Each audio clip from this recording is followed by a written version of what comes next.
It's like, oh my god, and like ice cream.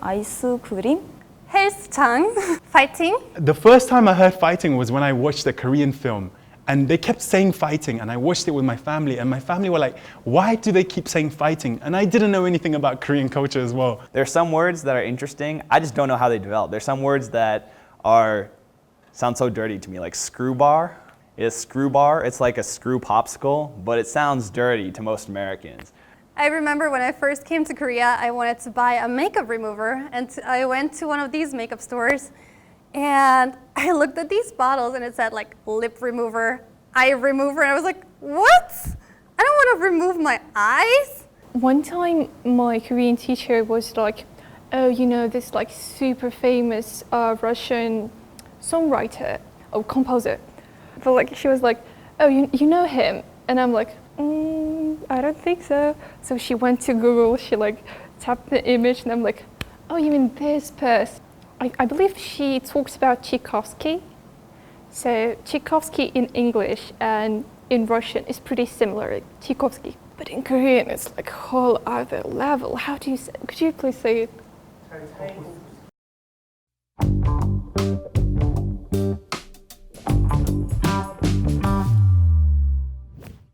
It's natural for Koreans and English, like when you're speaking English together, it's natural for mistakes to happen. But since I'm an English teacher, it's not as difficult to understand what they're saying. I can kind of understand even if they make mistakes.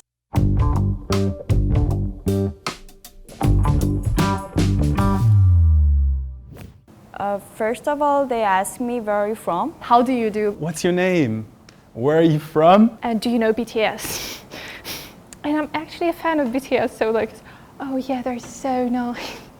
If you want to talk to me, I'm really happy about this, but I don't want to be your free 24-hour English teacher. We cannot even have a conversation. We just keep talking about, I don't know, food or hobbies every single day. I'm like, can we please have a normal conversation in Korean, just like you have it with everyone else? And then when I tell them I'm from the UK, from England, they're like, I love the UK. And then that's it, it's finished. Or they say, gentlemen, and then stops.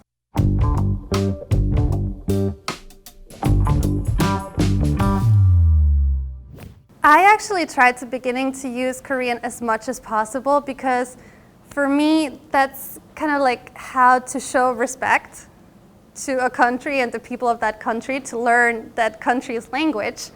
So I didn't really have a lot of instances where I tried to speak English with people. I can speak like in little baby words, but it's hard whenever you have to start talking about like a subject. Like I used example going to the pharmacy. I don't know pharmacy words, so that's really difficult. Just phrases like 안녕하세요, 반갑습니다, like introduction things, but after introduction is very hard. You have to study from books. They said something like, I'm going to type it and, you know, maybe hopefully it will come out. So it really tested my hearing at first. But they would also use simple words like, chair, sit, or here, sit, or there, you know, like this bag, or, you know, is this you want? And like, it was really amazing for them to try, even though they didn't know anything. Yes, Google Translate is a godsend. You can communicate with anyone with Google Translate. I can talk to Thai people with Google Translate. In Korea I came, there was exit 1, exit 8, exit 6. I don't know where to go. And I tried to ask some Korean locals to help me. So I approached them, I remember this like it was yesterday, and I said, sorry, guest house, help me. Like this. They took out their phone, called the guest house, spoke to the guest house, and they said, follow us. And I basically followed them. They didn't say follow me, but they were like this. So I followed them, and they took me out of the right exit, and then they just said, there was no communication. It was just all using body language. So just this way, like that.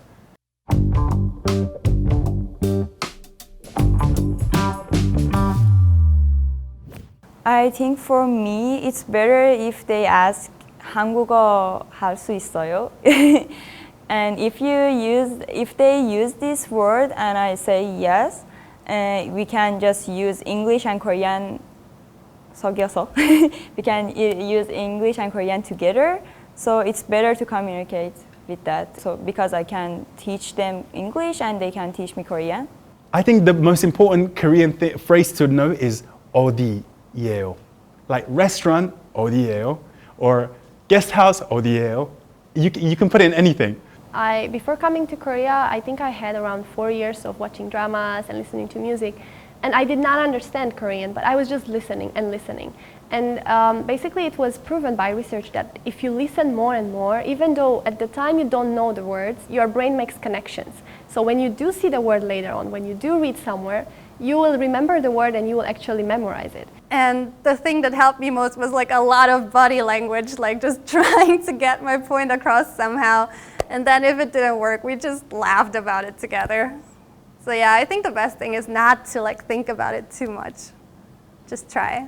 Because if you just say, oh yeah, I am searching for a place, I think it's somewhere on the right to you, maybe a few meters, but like, I don't know where to find it. If you use more gestures, it's usually always, it's always easier to understand the language, like whatever language it is. So if you're going, oh, I don't know where to go, I mean, maybe like not exaggerating it and stuff, but like, oh, is this the right road? Like, where am I?